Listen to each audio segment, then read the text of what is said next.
Bonjour à tous, on se retrouve pour une petite analyse sur nos marchés préférés. Donc le Boon, principalement le Boon, mais cette fois-ci j'ai rajouté les market profile du Buxel et du Bubble. Donc le Buxel et les Bubble, ce sont aussi, ces deux marchés concernent aussi euh, les bons allemands, mais à des périodicités différentes, car le Bund, nous sommes sur une périodicité de contrat, de fin de contrat qui va jusqu'à 10 ans. Le Bund, le Buxel et les Bubble, il me semble que c'est plutôt des contrats qui sont beaucoup plus court terme. Donc je pense qu'on est à 2-5 ans, si je ne me trompe pas. Euh, D'ailleurs, on peut rapidement voir, je vais checker ça rapidement. EGB, peut-être sur Investing, j'aurai des informations sur ça. Donc là, ouais, effectivement, ça va être donc le Buxel et les Bubble. Donc le Bubble, c'est le EGBM et le Buxel, c'est le EGBX. Et le Boon, c'est toujours pareil, le EGBL. Donc le EGBL, j'ai déjà tracé des niveaux. Mais nous allons regarder un petit peu, analyser ensemble les différents niveaux que j'ai tracés, comment j'ai fait pour les tracer sur le market profile. Alors, le GBM, contrat à terme, donc le GBM, on n'a pas d'informations sur la... Bon. En tout cas, ce qu'il faut savoir, le Buxel, le Bubble et le Boon sont trois marchés qui marchent en corrélation. Alors le SGBX, c'est un marché plus léger que le Boon, le SGBL. Et le FGBM, donc le Bubble, est un marché plus lourd que le. Donc ce marché-là, donc le Bubble est plus lourd que celui-ci et que celui-ci. Par contre, celui-ci est plus léger que les deux autres. Donc c'est un peu plus volatile. Le Buxel est plus volatile que le Boon et le Bubble. Donc ce qu'on va faire, c'est qu'on va regarder un petit peu le market profile, un petit peu les niveaux que je me suis permis de tracer, tout simplement. Tac. Ouais, je ne les ai pas vraiment tracés ici sur le merge. On va ici, on va enlever tous les remove merge. Donc voilà, qu'est-ce qu'on a fait sur le boon? Le boon, pour le moment, le boon, on est vraiment on est vraiment sur un momentum haussier. On part à la hausse en ce moment. Là, c'est pas mal haussier. Alors, je regarde si je suis connecté. Hop. Ouais, c'est bon, je suis connecté. Donc, à jour. Alors, on va regarder rapidement la journée du vendredi. Ouais, donc on était baissier sur la journée du vendredi. Donc, si on regarde un peu l'état d'esprit du Boon sur les 4 derniers jours, bah là, ce qu'on voit, regardez, si on se met sur ce jour-là, par exemple, là, on voit qu'on fait, pourquoi il me fait ça? Hop. Voilà, faut l'étirer un petit peu. Donc celui-là, je vais le locked. Hop. Alors là, ce qu'on avait vu cette journée-là, donc on voit concrètement qu'on est en tendance baissière. On est venu tester un niveau ici, puis nous sommes partis en tendance baissière. Hop. Alors je vais juste verrouiller tous les. Je vais verrouiller tous les dessins pour éviter qu'ils bougent, parce que si à chaque fois ça bouge. Locked, hop là haut, ok. Locked. Et celui-là, locked, ok. Ok, donc on a à peu près nos niveaux qui sont verrouillés sur le graphique. Donc alors on regardait un petit peu. En fait, en général, le boon parfois la façon dont il fonctionne, quand il fait une journée en tendance, parfois les 3 4 journées suivantes vont être aussi en tendance. Mais parfois, quand il fait une journée en tendance, qui fait un peu trop de tics, on va dire, la journée d'après, ça sera pas une journée en tendance, mais ce sera plutôt une journée un peu qui stagne en range, un peu plus en range. Voilà. Mais là, si on regarde un petit peu le boon sur les 4 derniers jours, donc là, si on se focus un peu sur les 4 derniers jours ici, nous avons donc testé un niveau et nous sommes partis en tendance baissière. Donc avec un joli point de rebond sur le plus bas de la veille ici. Et sur la VAL des 2 derniers jours, enfin deux jours d'avant. Alors, donc cette journée, nous avons un cycle donc baissier. Celle-ci, regardez, nous avons eu quoi? Un cycle haussier en tendance haussière. Et là, nous avons eu un cycle. Là, un cycle, du coup, là, ce cycle-là, c'est plutôt un cycle haussier aussi. Donc, on va dire que c'est un peu aussi une journée, on va dire que c'est une journée en tendance parce que quand on regarde l'Open asiatique, on a ouvert là et puis on a fermé plus haut par rapport à l'ouverture de la nuit. Là, c'est un peu la même chose, on a ouvert là puis on a fermé plus haut. Là, on a ouvert là et on a fermé plus bas. Donc là, on va considérer ça comme une journée en tendance. Celle-ci, elle est en tendance. Celle-ci, on va dire que c'est aussi une journée en tendance parce que celle-ci, quand on regarde celle-ci, bah finalement c'est un peu comme celle-là parce que celle-ci en fait on va tester un niveau et puis après on part en tendance. Là si je me trompe pas, si on met barre alignée et qu'on regarde au niveau des horaires, ah non c'est plus du coup c'est plus à midi. Donc ok. Donc on va dire que cette journée c'est plutôt une tendance baissière pendant la journée pour la session européenne. Et à partir de midi 13h, donc à partir de l'après-midi, notamment avec l'entrée des Américains, nous sommes repartis en tendance haussière.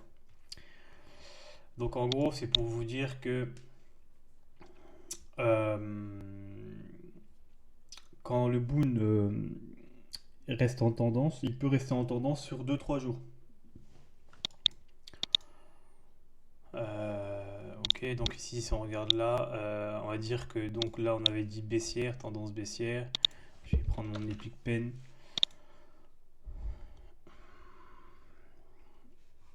Hop. Là, pour résumer, on va dire qu'on a plutôt une tendance baissière parce qu'on va jusqu'à là. Là, on continue notre tendance haussière, on corrige jusqu'ici, puis après on finit au-dessus. Donc on est d'accord qu'ici, on est en tendance baissière ici. Et là, on va être en tendance haussière. Puis là, on est d'accord qu'on va être aussi en tendance haussière parce qu'on a fait un top plus haut que celui-là. On est toujours dans la théorie de dos. Là, on a un plus bas, là, on a un plus bas, et là, on a un plus bas. On peut même tracer une oblique si vous voulez. Donc là, du coup, on est encore en tendance haussière. Donc le boon reste en fait sur les 3 jours consécutifs en tendance et principalement haussière. Ensuite, qu'est-ce qui se passe? Bah, cette journée, la journée du vendredi, donc il n'a pas maintenu, on va dire que cette journée du vendredi, il n'a pas respecté sa théorie de dos, parce que comme on vient de voir la théorie de dos, si on essaie de refaire les points hauts et les points bas, la théorie de dos, donc on est là, hop, hop, on a un point bas là.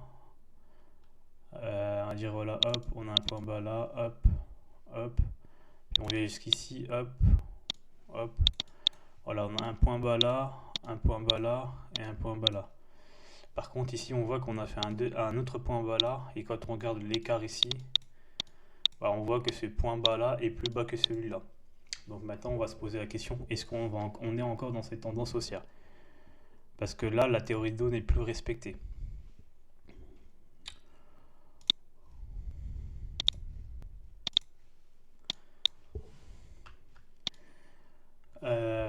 Oui, voilà, dès qu'on regarde la journée du vendredi, vous voyez que là on a fait un range.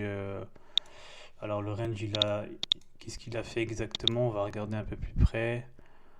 Hop,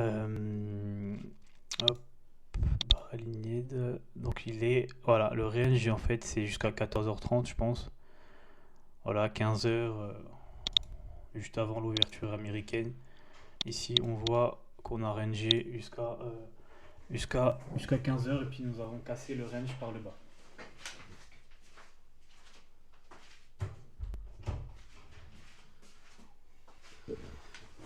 Ensuite, ce qui est beau à voir, c'est quand même qu'on a bien cassé le range par le bas.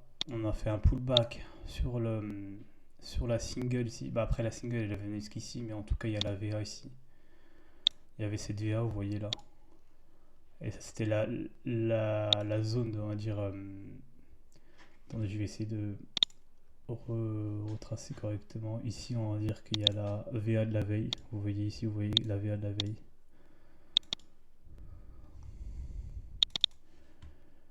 Et là, nous avons la VA, on va dire la VA d'aujourd'hui.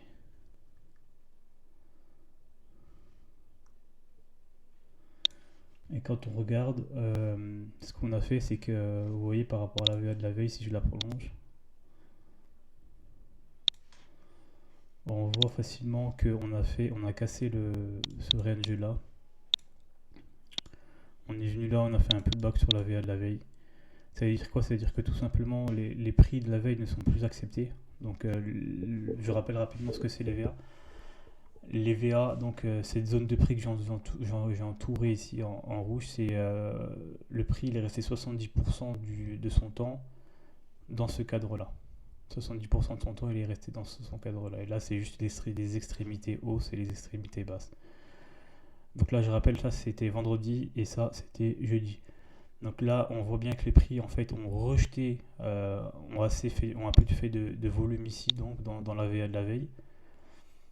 Et ensuite, ils ont rejeté ici la zone de prix de la VA de la veille pour aller possiblement chercher une nouvelle zone à trader.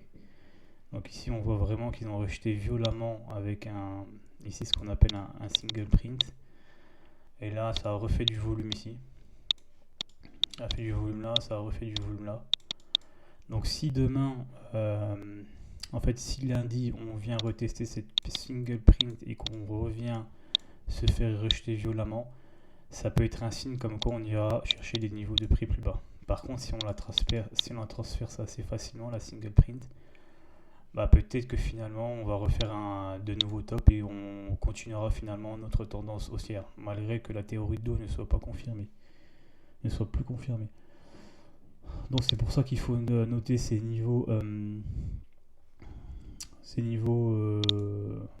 clés, voilà, tout simplement.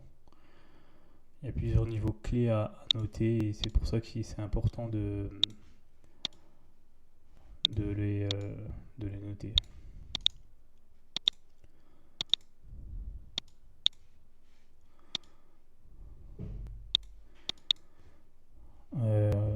Du coup, les niveaux que j'ai notés, moi principalement, j'ai noté plusieurs niveaux.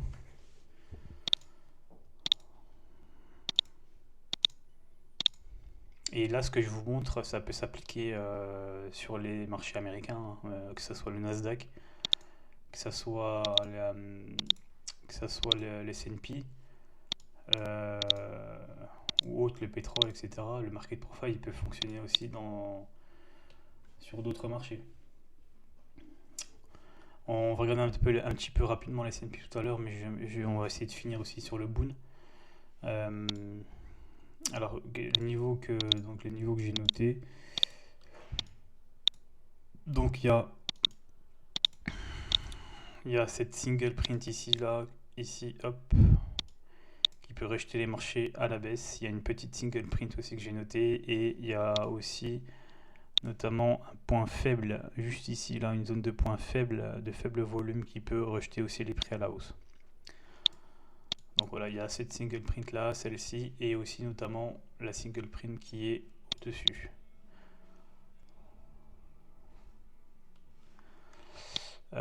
Plus bas, alors quels sont les niveaux que j'ai notés plus bas? J'ai aussi noté une single print ici. J'ai noté le plus bas de la semaine d'hier qui était ici à 134,34. Tous ces niveaux là, c'est des niveaux possiblement de rebond à l'achat.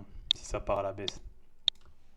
Et j'ai noté aussi une forte single print qui a jamais été qui a été travaillée une fois ici, mais qui a jamais été aussi transpercée, donc elle peut refonctionner.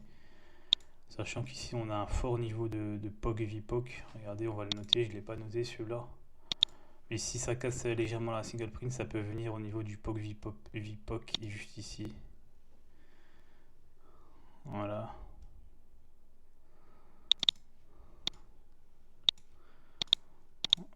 Là on va mettre single print.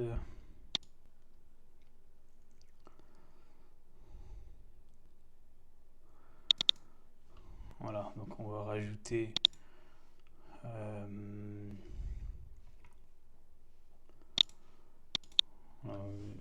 POC, VPOC.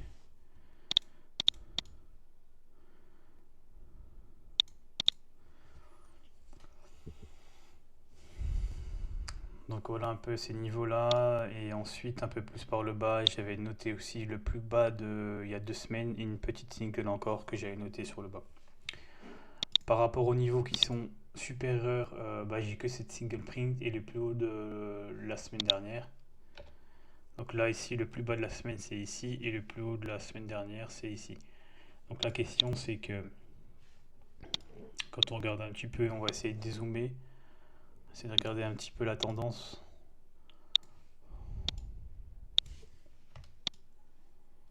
Là, on voit concrètement que le bull vient du haut ici, là. Vous voyez qu'il vient jusqu'ici. Et là, on a eu une tendance haussière. Vous voyez là. Là, on l'a légèrement corrigé jusqu'ici. Et maintenant, la question, c'est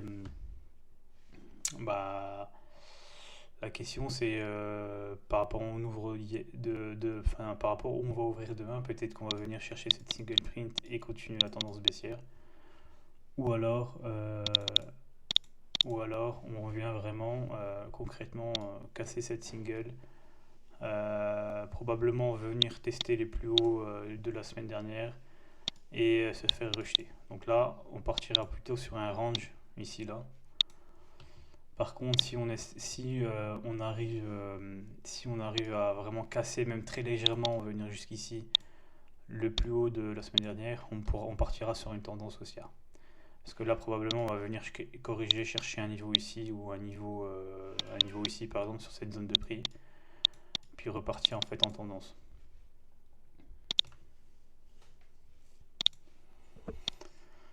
Voilà, c'est à peu près tous les niveaux que j'ai notés sur le bull. On va regarder un peu le S&P rapidement, très très rapidement. J'ai pas vraiment fait d'analyse dessus, mais je voulais voir rapidement avec vous.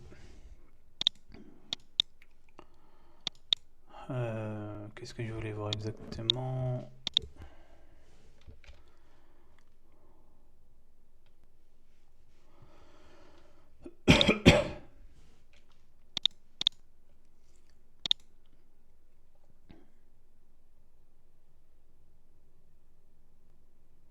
Je vais essayer de zoomer un petit peu là.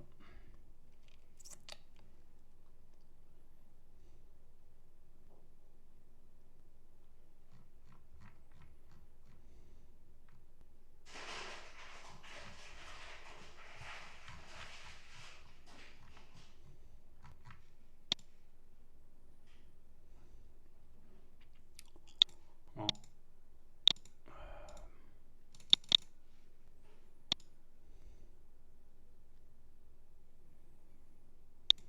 TPO Price par level, j'ai mis quand même 3. On va mettre 5. Hein.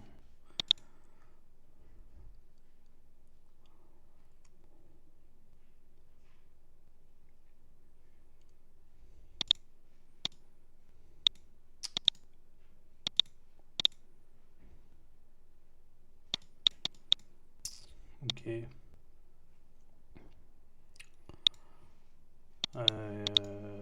Regardez cette journée là. Ouais, c'est celle-ci que je voulais regarder. Hop.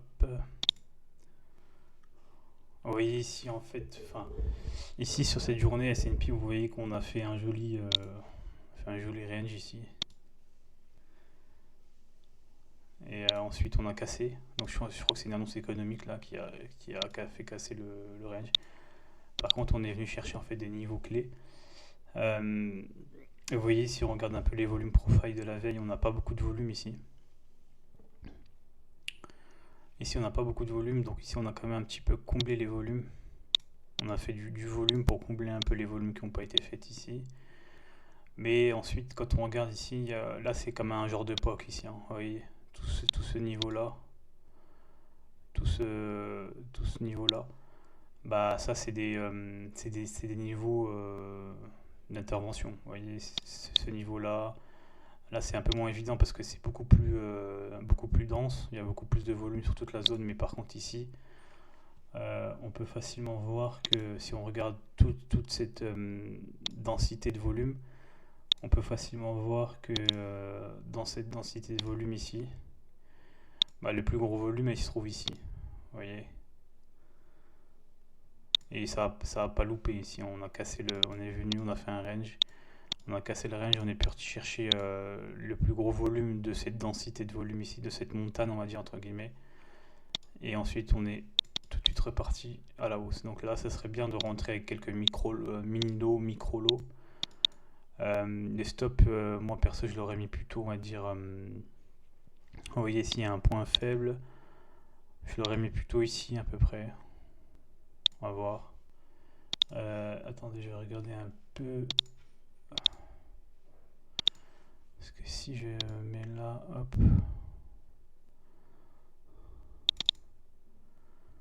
Ouais, je l'aurais mis ici. Je l'aurais mis ici, vous voyez. Sur ce prix-là. Pile ici, hop. Derrière le gros volume ici. Et là, ça fait 11 points. Donc en micro, si vous prenez 2-3 micros, ça vous fait voilà, $150 de perte si vous rentrez ici sur le là. Donc là, ici, vous avez on va dire le risque qui est à peu près à, on va dire, on va arrondir, on va mettre 150, 200, on va dire 200, au pire $200. 150, $200. Et là, vous allez chercher, là si vous regardez ici vous avez un POC. Ici, vous avez un POC, vous allez chercher tout ça. Donc là, ça va être le profit. Ouais. Là, si vous regardez le risque et le profit, vous voyez qu'on est vraiment gagnant quoi, sur cette journée-là. Et en plus, ça a cassé là, ça fait un pullback sur le POC ici, et c'est reparti à la hausse. Donc là, je pense que, je crois que j'avais déjà fait des calculs, mais déjà, si vous rentrez à peu près là et que vous sortez ici, là, vous êtes à $450 sur $150 de risque à peu près. Voilà les niveaux, voilà, c'est pour ça que je vous ai dit le market profile, on peut avoir des niveaux au niveau des volumes qui ont été faits la veille, au niveau des profils notamment. Euh, on avait laissé un single, mais là on le voyait qu'on l'a très bien traversé. Euh,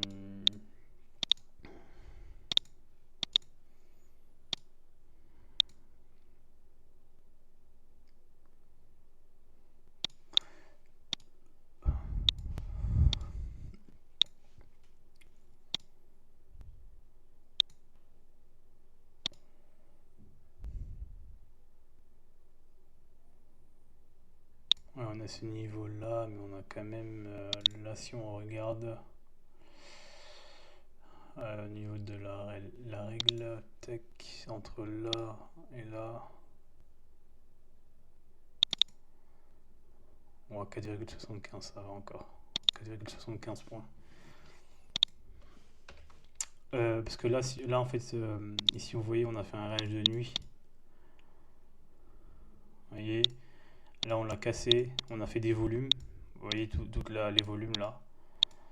On a fait un pullback sur le POC. Vous voyez qu'ici le POC il n'a pas bougé. Hein. Donc ça veut dire que quand on était là, quand on était en train de faire des cotations ici, le POC il était déjà créé en fait, il était déjà créé à ce niveau de prix. Donc on avait possiblement ce niveau d'intervention, donc le POC et ce gros volume là. Donc je vais essayer de le dessiner un peu plus propre. Donc vous voyez ici on a le POC du market profile et là on a un gros volume du volume profile. On a cassé le range, on a fait du volume, on a retesté le POC et paf, on est parti tout en bas. Là je pense qu'ici, juste en regardant l'impression de cette lettre là, je pense que c'était plutôt une annonce économique qui est venue chercher ce niveau là et puis qui a été rejetée violemment à la baisse.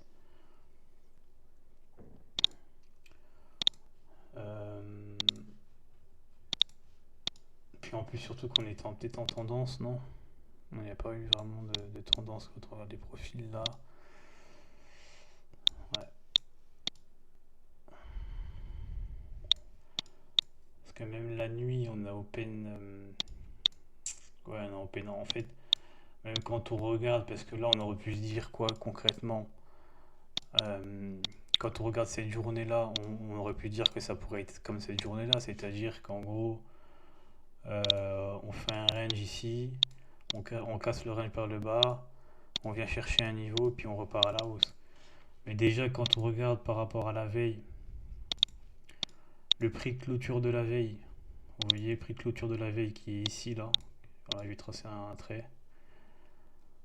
Et vous voyez qu'on open ici déjà, on open ici, puis qu'on n'arrive pas à casser concrètement le prix de clôture de la veille, et qu'on se fait rejeter tout le temps, notamment par rapport au range de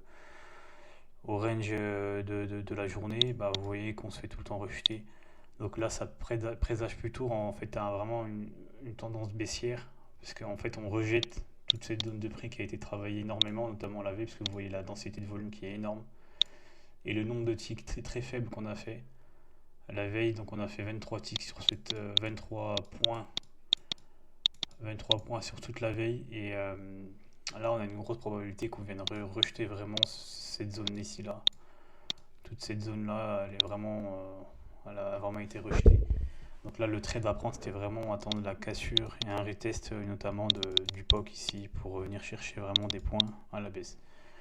Contrairement en fait contrairement à ce scénario ici, là, vous voyez, quand on regarde, si on fait la même analyse et qu'on regarde le prix de fermeture ici, qui est notamment ici, là, vous voyez, c'est un peu la même chose au départ parce qu'on fait un range. Vous voyez ici, on fait un range ici, puis on vient tester le prix de clôture de la veille qui est ici, puis en fait finalement on se fait vraiment rejeter violemment. Mais la première chose qu'il faut quand même voir, c'est le prix de l'open qui est ici. Vous voyez, on clôture là et puis on ouvre directement sur les plus hauts avec une grosse tendance ici. Quand on regarde ici, une grosse tendance de haussière, donc on voit qu'on a vraiment un retour acheteur ici, un retour acheteur, et puis là on ferme ici, puis le marché ferme ici, c'est à dire qu'il ferme sur ses plus hauts, il fait même pas par exemple il aurait pu revenir ici puis fermer là quoi. Là on aurait pu se poser la question, est-ce que ça va partir en haut, est-ce que ça va partir en bas, mais là en fait il retrace même pas en fait, c'est à dire qu'il va vraiment tout au-dessus, et puis il ouvre déjà ici. Là, dans ce cas-là, quand on ouvre ici vers les plus hauts déjà, là on a un biais acheteur. On ne sait pas vraiment si, ça va vraiment continuer à la hausse. Ouais, on ne sait pas si ça va continuer à la baisse ou si ça va faire seulement revenir là puis faire un range ici par exemple. Parce que le niveau qu'on aurait pu aussi, les niveaux d'intervention qu'on aurait pu avoir, c'était la VAH. Ouais, ici c'est la VA de la veille. Ce que je note ici là. Tout ce carré ici, vous voyez que c'est la VA. Qu'est-ce que ça veut dire? Ça veut dire que là on est vendredi, ici, là on est jeudi. Jeudi, donc 70% des prix ont été cotés dans cette zone de valeur. Donc là ça aurait pu aussi être un niveau d'intervention, parce que si le prix serait revenu plus bas, par exemple ici, on aurait pu faire un achat ici, vous voyez, en se basant sur le fait que la zone de valeur soit rejetée la zone de valeur de la veille soit rejetée, puis on aurait pu faire un achat pour prendre des points. Après c'est bien de confirmer, surtout les S&P on peut confirmer au carnet d'ordre, notamment des points de... Vous voyez, là il y a le gros volume, admettons qu'on se fait stop ici. Là, qu'on se mette ici, puis qu'on se fait stop. On se met sur derrière le gros volume, là on se fait stop. Mais notamment, si on rentre ici, on essaiera aussi quand même de confirmer au carnet d'ordre des acheteurs quand même. On va pas juste rentrer sur la base du market profile. Le market profile, nous indique des niveaux. Et nous, on essaiera en fait de rentrer sur des niveaux d'absorption, sur des ordres limites, des gros ordres limites au carnet, des agressivités sur le cumulatif delta, notamment des retours acheteurs. Bon après le S&P, moi j'ai pas noté de niveau. Je le traite pas vraiment le S&P, c'est juste pour vous montrer un peu l'efficacité du market profile. Là en fait ce que vous voyez c'est en simulation, c'est pour tester. J'ai intégré un nouveau carnet d'ordre sur NinjaTrader, j'ai juste testé en fait un petit peu pour voir ce que ça donnait.